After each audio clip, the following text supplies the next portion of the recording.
Net national product அப்படின்னு சொல்லி பார்க்குறோம். அதாவது என்என்பின்னு சொல்லுவாங்க. அதாவது நிகர நாட்டு உற்பத்தின்னு சொல்லுவோம். மார்க்கெட் ப்ரைஸ், அதாவது சந்தை விலையில் வந்து நிகர நாட்டு உற்பத்தி அப்படின்னு சொல்லி நம்ம பார்க்குறோம். Net national product refers to the value of the net output of the economy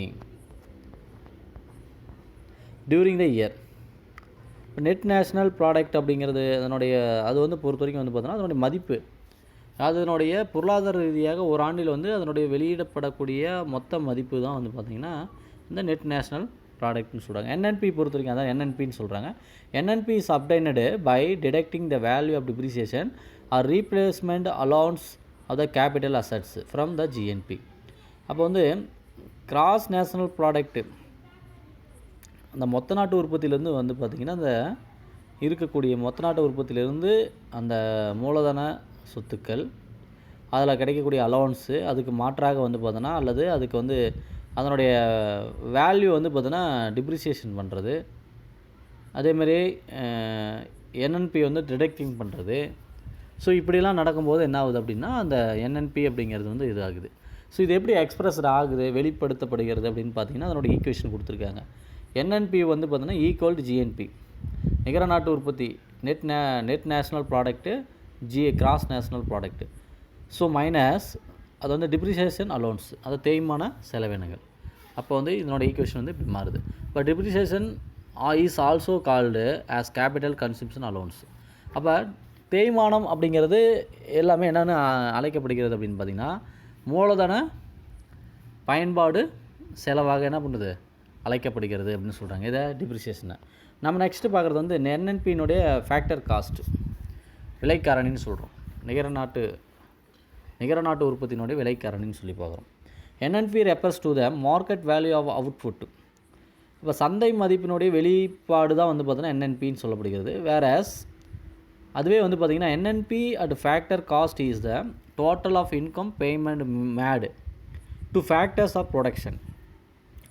so அதுவே வந்து என்ன ஆகுதுன்னா என்என்பிங்கிறது வந்து பார்த்திங்கன்னா என்என்பி நெட் நேஷ்னல் ப்ராடக்ட் வந்து பார்த்திங்கன்னா அதனுடைய விலை காரணியிலிருந்து வந்து பார்த்தோன்னா அதாவது மொத்த வருவாய் அதனுடைய பணத்திலிருந்து வந்து பார்த்திங்கன்னா அதனுடைய உற்பத்தி காரணி வந்து பார்த்திங்கன்னா உருவாக்கப்பட்டிருக்குது. ஸோ அது வந்து பார்த்திங்கன்னா என்னவாகுது அப்படின்னா என்என்பியினுடைய காரணி அமையுது. Thus from the money value of NNP at market price we deduct the amount of indirect taxes and add subsidies to arrive at the net national income at factor cost. So ஆகவே நம்ம வந்து என்ன பண்ணுறோம் அப்படின்னா பணம் மதிப்பு வந்து எப்படி என்என்பியினுடைய பணம் மதிப்பை மார்க்கெட் விலையில் வந்து வெளியிடுறதுனா மார்க்கெட் விலையினால் அப்போ மறைமுக வரிகளை வந்து பார்த்தோன்னா டிடெக்ட் பண்ணிவிட்டு கழிச்சிட்டு என்னத்தை ஆட் பண்ண சொல்கிறாங்கன்னா இங்கே சப்சிடிஸ், அதாவது நெட் நேஷ்னல் இன்கம் மூலமாக, அதாவது ஃபேக்டர் காஸ்ட் விலை காரணி மூலமாக மொத்த தேசிய வருவாயில் கிடைக்கக்கூடிய வரக்கூடிய அந்த மானியத்தை வந்து சேர்த்திக்கணும். எதை டிடெக்ட் பண்ண சொல்கிறாங்க? மறைமுக வரியை, இன்டைரக்ட் டேக்ஸை வந்து பார்த்தோன்னா டிடெக்ட் பண்ணிவிட்டு அந்த சப்சிடிஸை வந்து பார்த்தோன்னா கிடைக்கக்கூடிய அந்த சப்சிடிஸை வந்து பார்த்தோன்னா நம்ம சேர்த்திக்கொள்ளணும் அப்படின்னு சொல்கிறாங்க. அப்போ அதனோட ஈக்குவேஷன் எப்படி ஃபார்ம் ஆகுது அப்படின்னு பார்த்தீங்கன்னா NNP at factor cost equal NNP at market price minus indirect tax plus subsidies. So அதனோட ஈக்குவேஷன் வந்து இது மாதிரி ஃபார்ம் ஆகுது. இங்கே அடுத்து நம்ம பார்க்குறது வந்து பர்சனல் இன்கம் சொல்லி பார்க்குறோம். தனிப்பட்ட வருமானம்னு சொல்லக்கூடியது.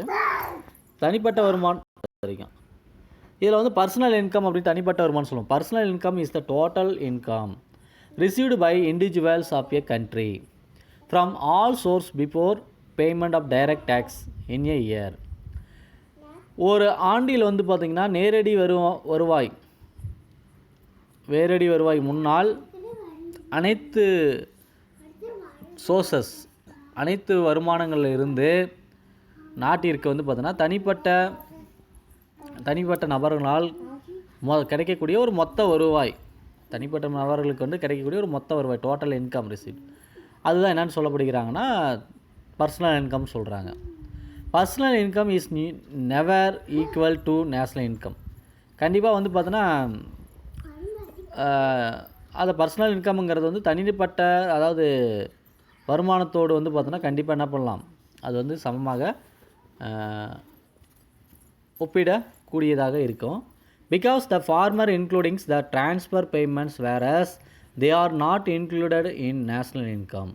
ஏனென்றால் இது வந்து பார்த்திங்கன்னா இது பொறுத்த வரைக்கும் இதை முன்னால் வந்து பார்த்திங்கன்னா இப்போ வந்து டிரான்ஸ்ஃபர், அதாவது செலுத்துகைக்குரிய மாற்று செலுத்துகை அப்படிங்கிறது வந்து பார்த்திங்கன்னா அவைகள் என்ன ஆகுது அப்படின்னா அது எதுக்குள்ளே வராது அப்படிங்கிறாங்கன்னா தேசிய வருவாய்க்குள்ளே வராது. டிரான்ஸ்ஃபர் பேமெண்ட் அப்படிங்கிறது வந்து பார்த்திங்கன்னா எதுக்குள்ளே வராது, கண்டிப்பாக வந்து நாட்டு வருமானம்னு சொல்லுவோம் அல்லது தேசிய வருவாய்னு சொல்லுவோம். நேஷ்னல் இன்கம்குள்ளே கண்டிப்பாக அது வந்து இன்க்ளூட் ஆகாதுன்னு சொல்கிறாங்க. அப்போ personal income is derive from national income by detecting undisturbed corporate profit and employees contribution to social security schemes and adding transfer payment.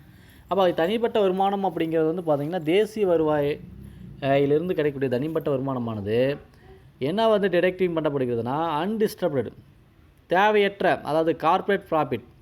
அந்த கார்ப்பரேட் ப்ராஃபிட் அப்படிங்கிறது வந்து பார்த்தீங்கன்னா அதாவது பன்னாட்டு லாபங்கள் அப்படிங்கிறது வந்து பார்த்தீங்கன்னா அது வந்து ஒரு அன்டிஸ்டர்படு, அதாவது பார்த்தீங்கன்னா அது வந்து இருக்கக்கூடிய ஒரு இடையூறுகளாக இல்லாமல் வந்து பார்த்தீங்கன்னா அதை டிடக்டிங் பண்ணக்கூடிய வகையில் வந்து பார்த்தீங்கன்னா தேசிய வருவாய்க்கு அமையுது. அது மட்டும் இல்லாமல் எம்ப்ளாயீஸ்க்கு வந்து பார்த்தீங்கன்னா ஒரு கான்ட்ரிபியூஷனை வழங்குது, அதாவது சமூக பாதுகாப்பு வழங்குது. சமூக பாதுகாப்பு வழங்கக்கூடிய அளவில் ஒரு பாதுகாப்பு வழங்கக்கூடிய அளவில் எம்ப்ளாயீஸ்க்கு வந்து பார்த்தீங்கன்னா தொழிலாளர்களுக்கு வழங்கப்படுகிறது. அதேமாரி திட்டங்கள் வந்து கொடுக்கப்படுகிறது. அதேமாரி அதில் வந்து கூடுதலாக என்ன வந்து சேர்க்கப்படுகிறதுனா டிரான்ஸ்ஃபர் பேமெண்ட் அப்படிங்கிறது வந்து பார்த்தீங்கன்னா ஆடிங்கும் ஆகுது அப்படின்னு சொல்கிறாங்க. அப்போ பர்சனல் இன்கமோட ஈக்குவேஷன் எப்படி ஃபார்ம் ஆகுது? Personal income equal national income minus social security contribution and undistributed corporate profits plus transfer payments. So இதுதான் வந்து பார்த்தோன்னா இதனுடைய ஈக்குவேஷன் வந்து ஃபார்மேஷன் நம்ம பார்க்க சொல்கிறோம்.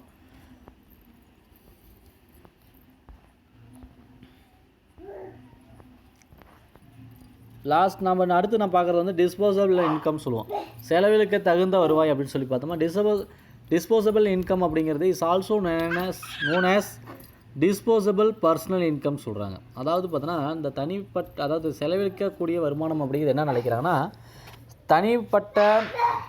தனிநபர் செலவழிக்க தகுந்த வருவாய் அப்படின்னு சொல்லி it is the individual's income after the payment of income tax.